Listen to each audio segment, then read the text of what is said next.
오늘 하나님께서 세상을 살아가는 우리에게 아주 직선적인 말씀을 하십니다. 우리 예수님은 이 땅에 오셔서 자주 우리의 인격을 존중하기 때문에 사실은 에둘러서 표현할 때가 많았습니다. 등장하는 모든 비유들이 그 시대에 사실은 그때 우리의 인격을 존중해서 부드럽게 말씀하셨는데, 그 비유를 집에 가서 생각해 보면은 깜짝 놀랄만한 우리의 어떤 약점, 우리의 어떤 죄악들을 지적하는 말씀들을 에둘러서 표현한 적이 많았습니다. 오늘은 달라요. 직선적입니다. 직접적입니다. 자, 우리 다 함께 2장 15절 말씀 같이 읽어볼까요? 시작. 이 세상이나 세상에 있는 것들을 사랑하지 말라. 누구든지 세상을 사랑하면 아버지의 사랑이 그 안에 있지 아니하니. 자, 그러면 세상, 그리고 세상에 있는 것들을 사랑하지 말라 했을 때 세상에 있는 것들이 무엇입니까?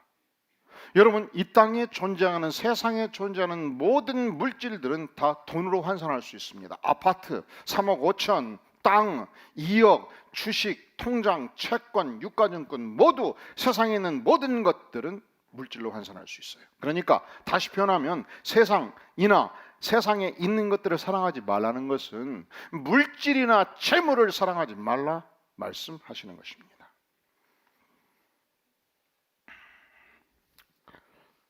그런데 우리는, 인간들은 듣기 싫어해요.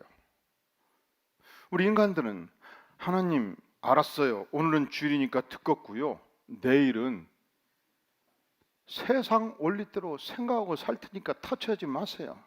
우리는 세상에서 살아가는 인생들은 모두 뭐니 해도 뭐가 최고다 생각 안 바꾼다는 말이죠. 자, 그러면 질문할 수 있어요. 왜 하나님은 세상을, 물질을 사랑하지 말라 하심에도 불구하고 왜 우리 인생들은 재물을 사랑하고 재물을 끝없이 쌓아두기를 원하는가 질문하지 않을 수 없어요. 이유가 뭔가? 첫 번째 이유가 있습니다. 여러분, 재물은 세상에서 말할 수 없는 쾌락과 즐거움을 줘요. 세상에서 돈을 버는 기쁨이 끝내줘요. 돈 엄청 벌었는데 너무 슬프다, 손 들어보셔요. 앞뒤로 보셔요. 딱 한 분 외에는 없네. 그분도 제가 만나서 다시 한번 물어봐야 되겠어. 진짜로 돈이 한 달 1,000만 원 벌었는데 슬프냐? 돈 버는 기쁨이 마력 같아요. 두 번째, 내가 번 돈을 내가 지킨다, 지키는 것도 즐거워요. 세 번째로, 내가 번 돈을 내가 지켜서 나를 위해서 쓰는 기쁨, 이 쾌락이 엄청나다는 것이죠. 인생이, 세상을 살아갈 때 하나님께서 즐거움이라는 분복을 주셨습니다. 각 사람마다 즐거움을 누리는 방식이 다 달라요. 어떤 분은 귀를 즐기를 굉장히 기뻐합니다. 300만 원짜리 오디오를 시선해 놓고서 피곤한데 샤워를 한 다음에 서재에 들어가서 베토벤의 운명을 들을 때 기가 막혀요. 귀를 즐거워해요. 그런데 6개월 만에 친구 초청을 해가지고 갔는데, 경서봐, 한번 들어봐라. 딱 틀었는데 이게 3천만 원짜리 오디오인데 이건 비교가 안 되네. 그날 저녁 카드 3개를 그냥 긁어가지고 나도 3천만 원짜리를 장착해요. 왜? 무엇을 위해서? 귀를 즐겁게 하기 위해서. 그러다가 지휘자 선생님 초청을 받아가지고 그 집을 갔는데, 우리 교회 지휘자는 아니고 3억짜리를 장착을 해놓은 거예요. 집 팔아가지고 내가 그거 해야 되겠다. 무엇을 위해서? 귀를 즐겁게 하기 위해서. 여러분, 진짜 남성들 중에서 음악 매니아는요, 끝이 없어요. 어떤 자는 영화를 즐깁니다. 신규 영화가 있다 하면 그냥 늑달같이 달려갑니다. 아니, 그것으로 만족하지 못합니다. 안방 벽 전체를 스크린으로 두고서 영화를 즐깁니다. 영화가 내 인생 전부예요. 어떤 분은 시간만 나면 노래방 가서 띵까띵까 노래 부르는 것이 인생의 즐거움입니다. 사람마다 각자 누리는 즐거움이 다르죠. 그런데 그 어떤 것보다도 돈마다 그런 비교가 안 된대요. 돈 버는 즐거움, 돈 지키는 즐거움, 돈 쓰는 즐거움. 그래서 세상이 미쳐가는 거예요. 우리는 돈이 이렇게 좋아요. 우리는 돈을 이렇게 벌어요. 우리는 원 없이 한번 돈 쓰다 갔으면 좋겠어요. 우리는 이것을 고백하는데 하나님은 어찌해서 우리의 성정과 맞지 않는 말씀을 하시냐는 말이죠. 이 세상이나 세상에 있는 것들을 사랑하지 말라. 우리가 돈을 즐기고 재물을 모으고 돈을 사랑하는 이유가 있어요. 돈이 세상의 그 어떤 쾌락보다도 강한 쾌락을 주기 때문에 그 길을 가는 거예요. 불구덩이라도 돈을 벌 수 있으면 뛰어드는 거예요. 두 번째로, 우리는 왜 돈에 목숨을 거는가? 인생을 살다 보면 세월이 가면 갈수록 인간은 믿을 존재가 아니라는 걸 알아요. 심지어 자식도 믿을 수가 없어요. 인간은, 성경도 그래요. 인간은 사랑할 존재지 믿을 존재가 아니라고 말씀을 해요. 인간은 근본적으로 신뢰할 만한 존재가 아니에요. 인간은 배신할 수 있어요. 인간의 생각은 변해요. 하나님은 영원하십니다. 하나님만 믿을 수 있어요. 그러니 내 인생 말년 누가 나를 지켜주겠습니까? 보니까 나이가 들면 들수록 내 노후가 안전하기 위해서는 뭐니 해도 머니가 있어야 되겠다는 생각을 하는 거예요. 세상에서 대우받고 나이가 들수록 행세하려면 돈이 있어야 되겠어. 그래서 악착같이 돈을 모읍니다, 우리는.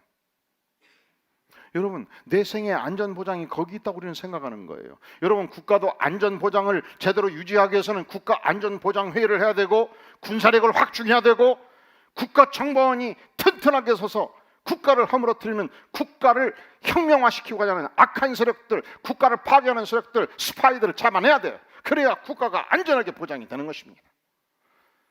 여러분, 이런 얘기하면 또 정치적으로 자꾸 해석하는데 그거 아니에요. 어떤 국가도 자기 국가의 근본 틀을 허물어뜨리는 자들은 다 감옥에 보내요. 국가가 중요하거든. 그건 독일도 마찬가지고 미국도 마찬가지고 소련도 마찬가지고 자기 국가 안위를 위해서. 그런데 내 인생의 안전보장을 위해서 무엇을 준비할 것이냐? 돈밖에 없다고 생각한단 말이죠. 그래서 우리는 열심히 돈을 지키고 모으고 돈을 사랑하는 것입니다. 세 번째, 우리가 하나님은 하나님만 사랑하라, 돈 사랑하지 마라 그러는데 왜 우리가 돈을 사랑하는가? 여러분, 우리는 재물이 영원하리라 생각해요. 재물이 영원히 나를 지켜주리라고 기대를 해요. 그런데 오늘 17절 말씀을 주목해 보세요. 이 세상도 그 정욕도 어떻다고요? 지나가되. 우리는 영원하리라고 생각하지만 이 세상은, 이 세상의 모든 재물은 지나가는 것이며 일시적인 것이며 반드시 사라지는 것입니다. 일시적인 것을 위하여, 지나가는 것을 위하여, 없어질 것을 위하여 목숨 바치지 말라. 하나님 말씀이 틀렸습니까? 맞았습니까? 마태복음 6장 19절은 말씀하기를 너희를 위하여 보물을 땅에 쌓아두지 말라. 그러면 나에게 보물이 있는데 이 보물을 도대체 어디에 쌓아둬야 됩니까? 그것도 말씀하셔요. 오직 너희를 위하여 보물을 하늘에 쌓아두라. 따라해 볼까요? 너희를 위하여 보물을 땅에 쌓아두지 말라. 오직 너희를 위하여 보물을 하늘에 쌓아두라.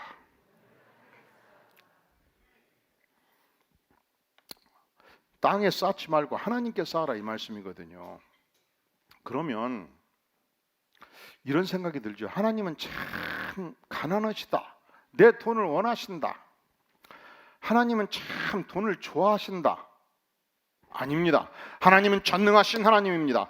이 세상의 모든 물질의 주인 되신 분입니다. 그분은 창조의 권세를 가지신 분입니다. 그분은 더 이상 재물이 필요가 없으신 분이에요.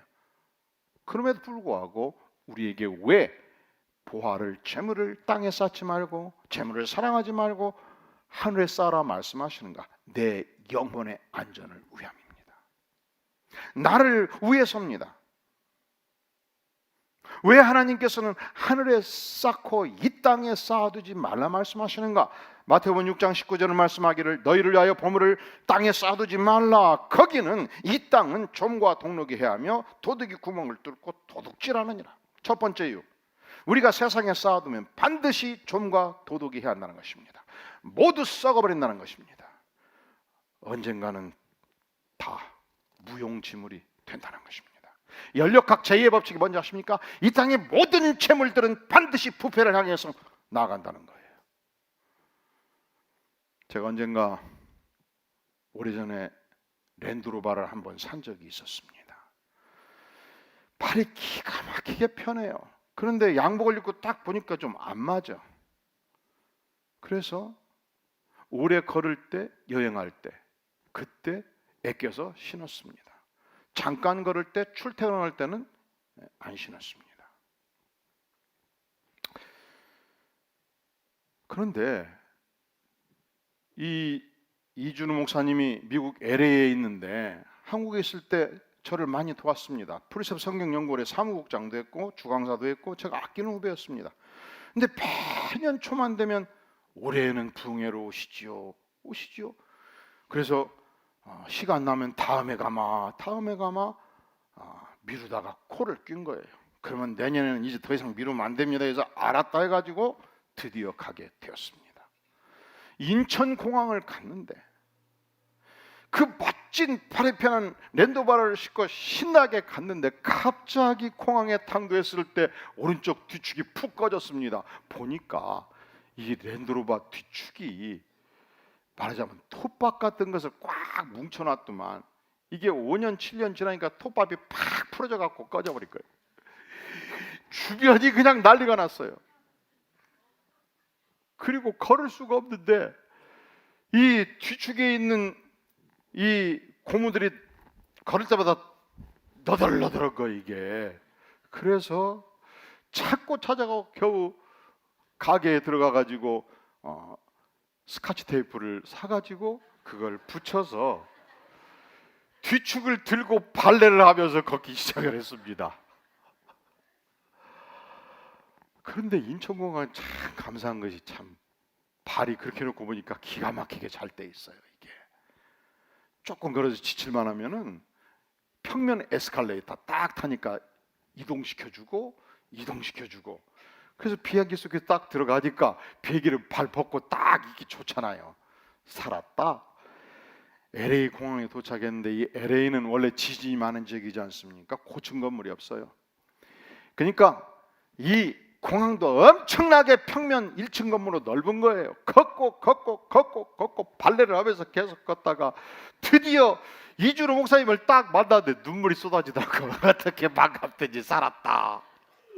만나자마자 식사로 간다는데 식사보다 더 중요한 것이 있다. 내 신발이네. 신발부터 사자 해서 신발을 탁 신으니까 살겠더라고요.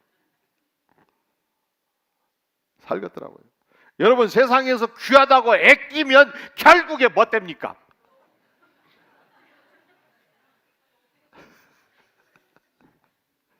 결국 애끼다가 그래서 세상도 알아요. 세상의 재물을 애끼면 결국에 뭐 된다? 제가 직접 표현하지 않은 것은 여기서 표현을 해버리면 나중에 목사님 입이 걸다고 난리요. 그냥 저는 절대 말 안 해요. 애끼면 뭐 된다? 네. 그것 되고 애끼면 나무 같아요. 그러니까 원하십수고 하나님께 바쳐서 하늘의 보화를 쌓으시기를 바랍니다. 애끼면 좀이 먹고 동력이 먹고 썩어버린다는 거예요.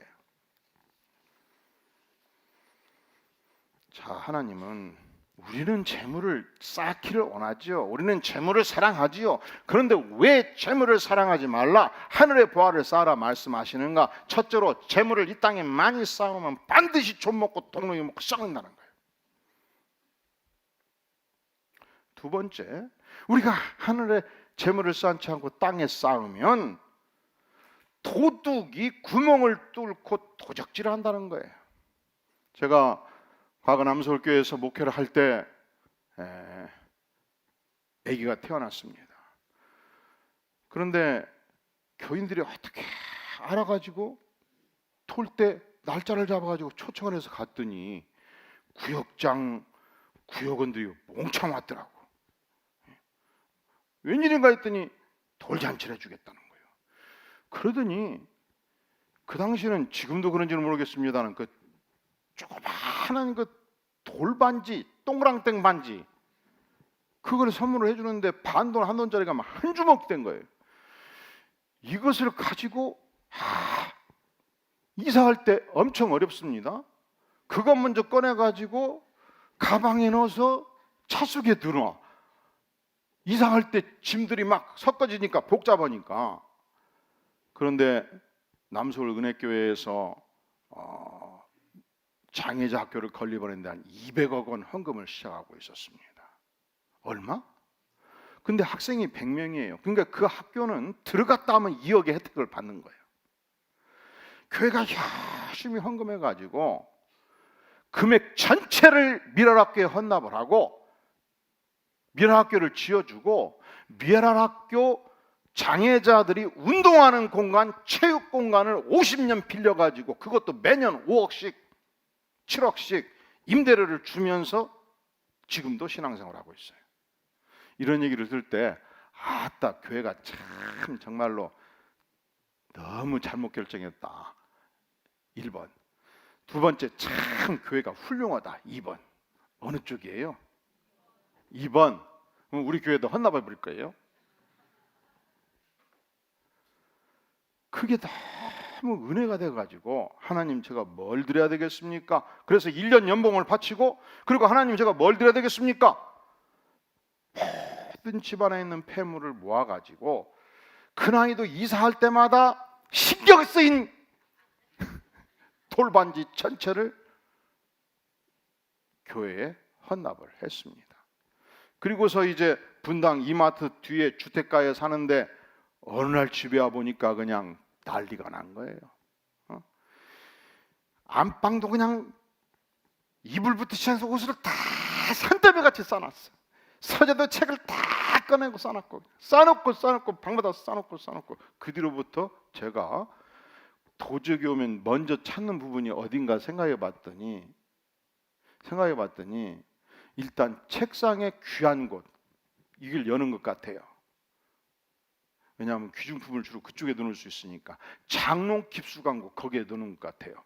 그래서 거기다가 봉투에 써놔야 한 30만 원 넣어갖고 도 선생님 우리 집은 폐물이 없습니다. 요거 가지고 가시고 더 이상 꺼내지 마세요. 내가 치우는 인건비 다 꺼내놓으면 일주일 이거 치우느라고 내 인건비, 나도 인건비가 싼 사람은 아닌데 우선 이거 가지고 가시기를 간절히 부탁드립니다 해서 넣어놨어. 자 보세요. 그럼 만약에 그때 내가 그 폐물 전체를 하나님께 안 바쳤으면 누구 것이 됐습니까? 그러니까 제가 잘 바쳤습니까? 잘못 바쳤습니까? 여러분 오늘 집에 가면 싸그리 모아서 다음 주 교회에 바쳐버리기를 바랍니다. 그러면 하늘의 보화를 쌓는 것입니다. 그러면 절대로 도적이 구멍을 뚫고 도적질을 못합니다. 단 조건이 있어요. 꼭 부부가 같이 은혜를 받으셔야 돼. 한쪽이 은혜 받아가지고 바치면 제가 바빠져요. 막 불러대니까.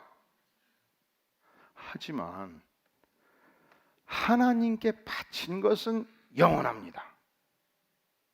자, 왜 우리는 이 땅의 축적을 원하는데 하나님께서는 재물을 하늘에 쌓으라, 재물을 사랑하지 말라 말씀하시는가?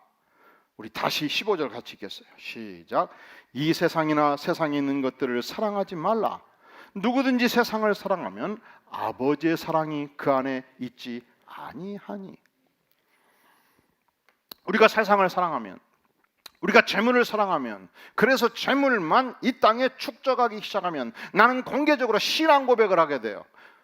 나는 하나님을 사랑하지 않습니다. 내 생에는 하나님은 중요하지 않습니다. 내 생에는 재물이 중요합니다. 우선순위가 바꿔져서 하나님에 대한 사랑을 부정하게 된다는 것이죠. 우리 하나님은 따라해볼까요? 세상을 사랑하지 말라. 재물을 사랑하지 말라. 이게 누구의 말씀이에요? 하나님의 말씀이에요.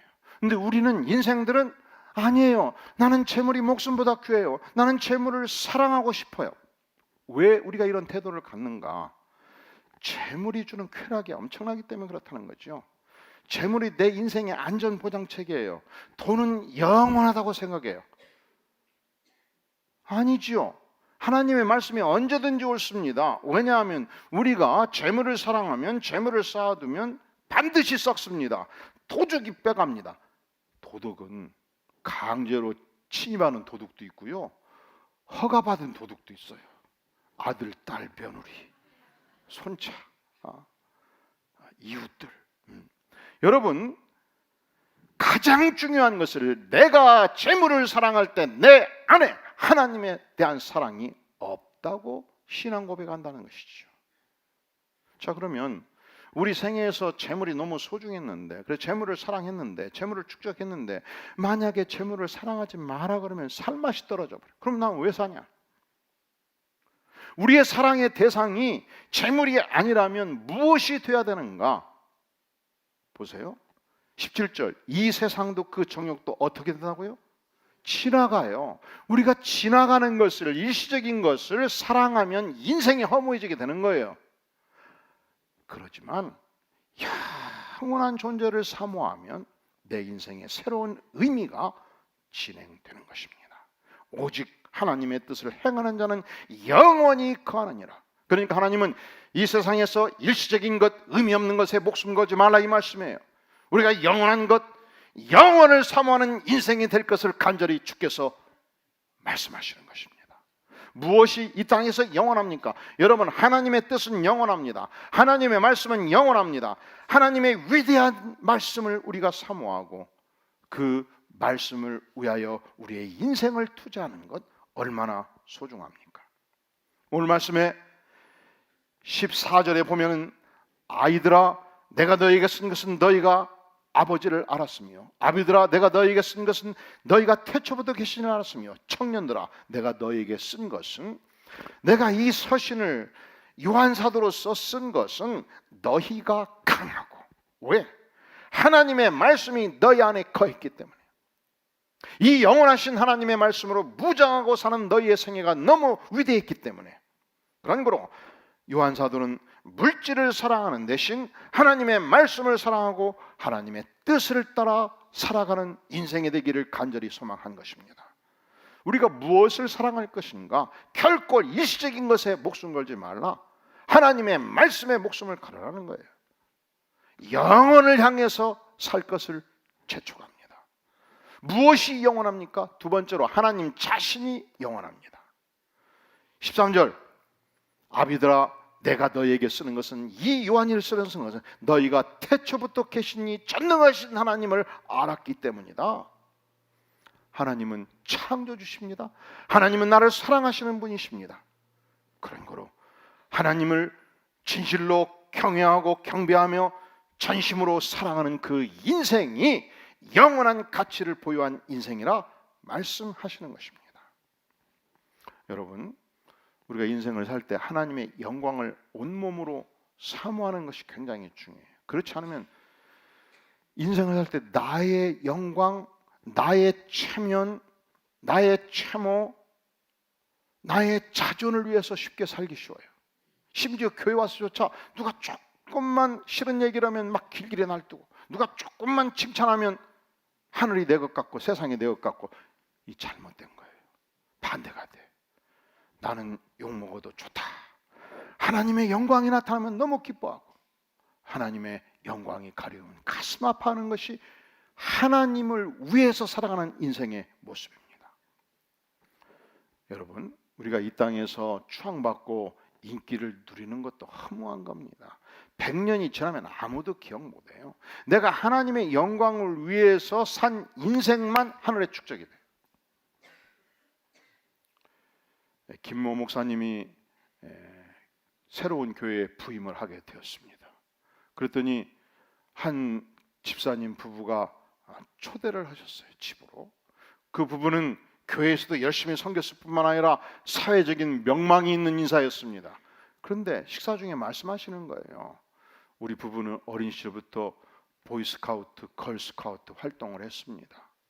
그리고 사업을 열심히 일구다 보니까 이 노타리 클럽도 가입하게 됐고, 또 사회에서 필요한 것을 많이 공급하다 보니까 여기저기 표창장도 받고 상장도 받고 또 감사장도 받다 보니까 트로피도 받고, 제가 방 하나를 트로피실로 꾸몄습니다. 한번 구경하시겠습니까? 갔더니 막 거실만한 방에 노타리 클럽 감사장, 표창장, 그리고 트로피, 안양 컨트리 클럽 골프대회 상품, 뭐 그냥 엄청나게 진열이 되어 있는 거예요. 근데 우리 목회자들은 성도들이 사회적으로 성공하고 또 훌륭한 일을 할 때 내일같이 기쁘지요, 행복하지요. 집사님 참 훌륭하십니다, 대단하십니다. 막 도지사 감사장, 시장 감사장 막 말없이 많은 거예요. 그런데 몇 년이 지난 후 부인께서 갑자기 질병으로 세상을 떠나게 되었습니다. 또 할아버지 집사님도 몸이 쇠약해서 부인의 장례를 치르고 아들의 간곡한 부탁으로 아무래도 내가 섭생을 해야 되겠고 살기 너무 힘드니 나를 너희가 거둔다 하니 합치자 해서 집을 합치게 된 것입니다.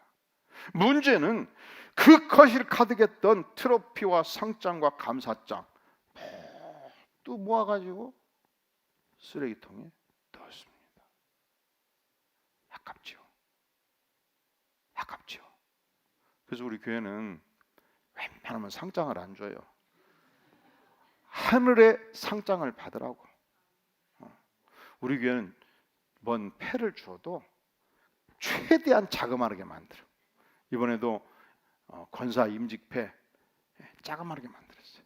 크면 클수록 이사할 때마다 이게 아주 어려워요. 작으면 작을수록 보관하기가 더 좋고 볼 때마다 은혜가 돼. 40대 때는 반대로 생각해. 50만 딱 넘어가 60 넘으면 내 말이 확실하게 오라져요.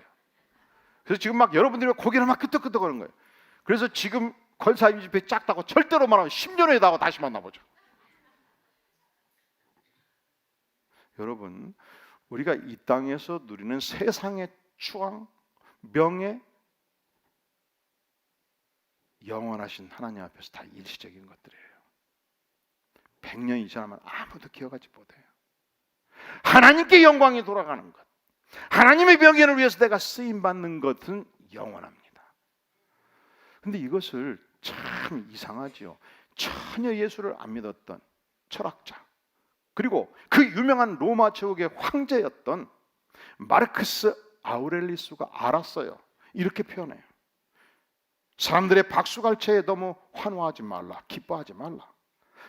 당신이 수천 명의 공동묘지에 갔을 때 무덤의 뼈들이 모두 일어서서 박수갈채한들 당신에게 무슨 의미가 있겠는가? 참 대단하지요. 공동묘지를 갔어요. 이 공동묘지에 수천 명의 무덤이 있는데 산 사람이에요, 죽은 사람이에요? 다 죽은 사람이죠. 그들의 뼈가 다 일어서서 나를 향해서 박수갈채를 한들 의미가 없듯이 살아있는 사람들의 평가, 살아있는 사람들의 박수갈채도 별 의미가 없다는 거예요. 영원한 진리가 옳다 할 때 의미가 있는 거예요. 영원하신 하나님께서 그 영원의 세계를 향하여 의미 있는 세계를 살 때 그 생애가 위대하다고 주께서 말씀하시는 거예요. 그러니까 일시적으로 살아가는 사람들로부터 추앙받고 박수갈채 받는 것 좋아하지 말라는 것이죠. 영원하신 하나님이 박수 쳐주시면 그것으로 충분합니다.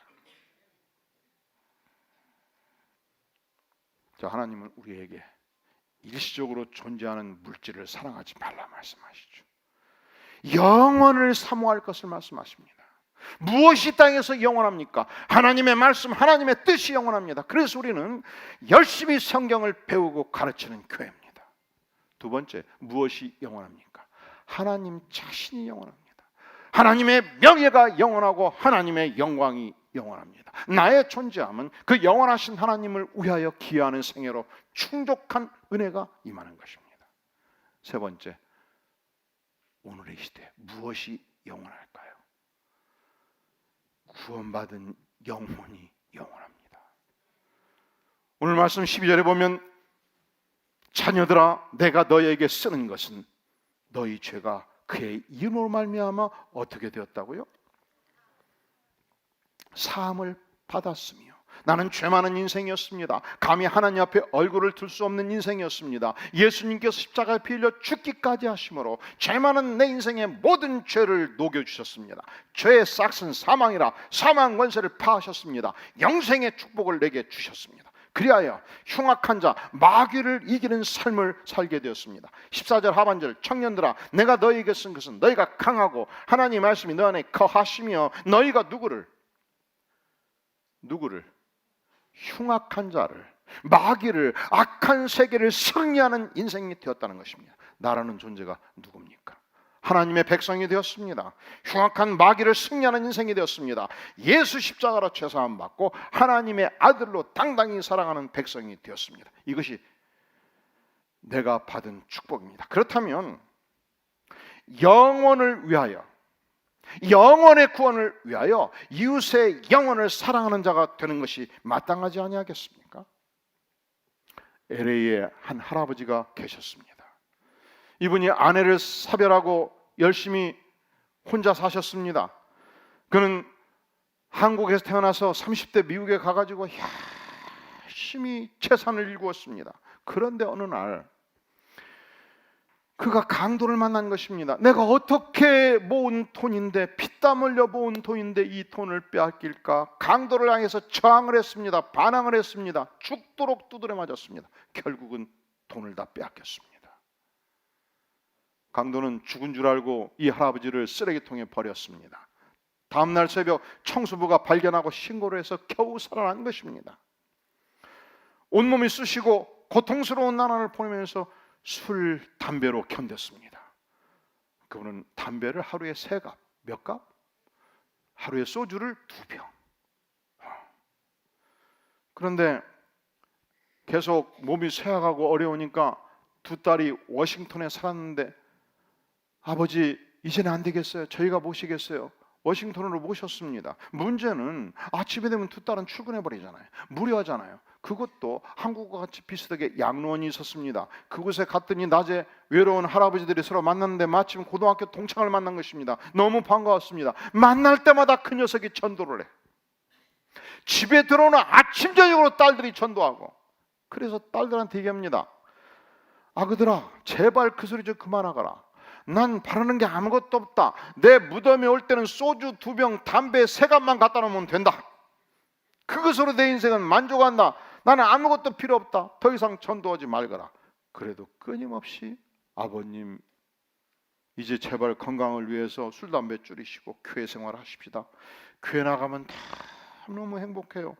예수 믿으면 아버지 생애에 말할 수 없는 축복이 임하는데 듣기 싫다.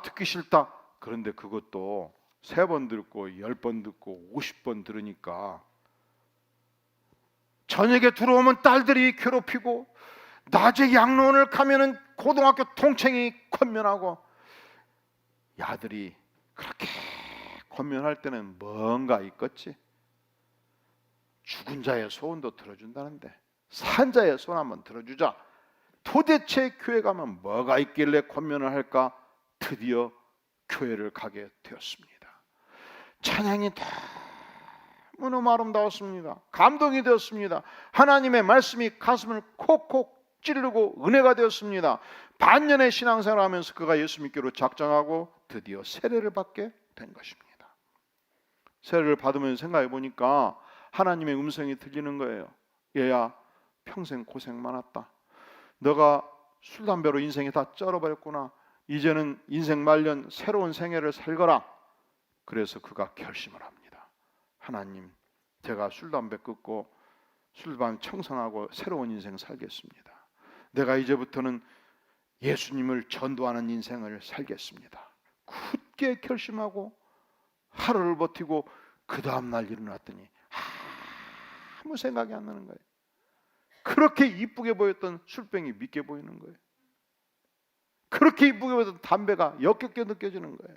완전히 성령 세례를 받고 완전히 술 담배로부터 해방이 되었고 건강이 회복이 되었고 날마다 양로원 가서 고등학교 동창과 전도하는 삶을 살기 시작한 것입니다. 사랑하는 성도 여러분, 여러분들은 이 할아버지의 딸처럼 부모님을 진실로 사랑하십니까? 여러분들은 이 할아버지의 동창생처럼 여러분들의 친구들을 진심으로 사랑하십니까? 그렇다면 이번 가을 어떤 생애를 살아야 되겠습니까? 기도하시겠습니다. 영광의 주님, 그렇습니다. 우리는 세상이 너무 소중하고 우리는 물질이 너무 소중하다고 생각하는데 오늘 주의 말씀에 순종하기를 구합니다. 주님, 주님의 영광을 위해 살기를 구합니다. 주님, 이제는 재물을 사랑하지 않고 하나님을 사랑하며 하나님의 말씀을 사랑하며 영혼을 사랑하는 삶을 살기를 구합니다. 성령 하나님, 기름 부어 주시옵소서. 성령 하나님, 성령 충만으로 덧입혀 주시옵소서. 은혜를 베풀어 주시옵소서. 예수님의 이름으로 간절히 기도하옵나이다. 아멘.